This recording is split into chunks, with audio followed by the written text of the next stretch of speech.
দেশের রাজনৈতিক পট পরিবর্তনের পর থেকেই প্রতিবেশী দেশ ভারতে উল্লেখযোগ্য হারে কমেছে বাংলাদেশি রোগীদের আনাগোনা। এর ফলে সেখানকার হাসপাতালগুলোতে চলছে এক প্রকার শুনশান নীরবতা।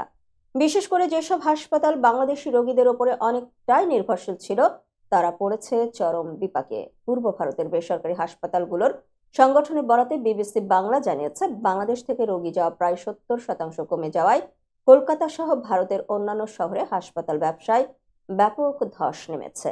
এ বিষয়ে association of hospitals of eastern ইন্ডিয়ার প্রেসিডেন্ট ও কলকাতার উডল্যান্ডস হসপিটালের প্রধান নির্বাহী অফিসার রূপক বড়ুয়া বলেন, আগে প্রতি মাসে গড়ে ভারতের মেডিকেল ভিসা দেওয়া হতো 20 থেকে 25,000, এখন সেটা কমে দাঁড়িয়েছে 700 থেকে 1000-এ।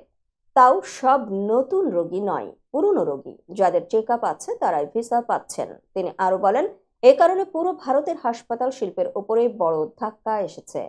বিষয়টি নিয়ে ভারতের অন্যতম বৃহৎ হাসপাতাল গোষ্ঠী মণিপাল হসপিটালসের পূর্বাঞ্চলীয় chief operating officer doctor Ayanabh দেবগুপ্তের সঙ্গে কথা হলে তিনি বলেন, এটা খুবই দুর্ভাগ্যজনক যে বাংলাদেশ থেকে বহু রোগী ভারতের হাসপাতালগুলোতে আসতে পারছেন না। তবে আমাদের যারা পুরনো রোগী তাদের চিকিৎসায় যাতে ছেদ না পড়ে, সেজন্য আমরা টেলিমেডিসিনের ব্যবস্থা করেছি। এই অনলাইন কনসালটেশনের সংখ্যা দিন দিন বাড়ছে।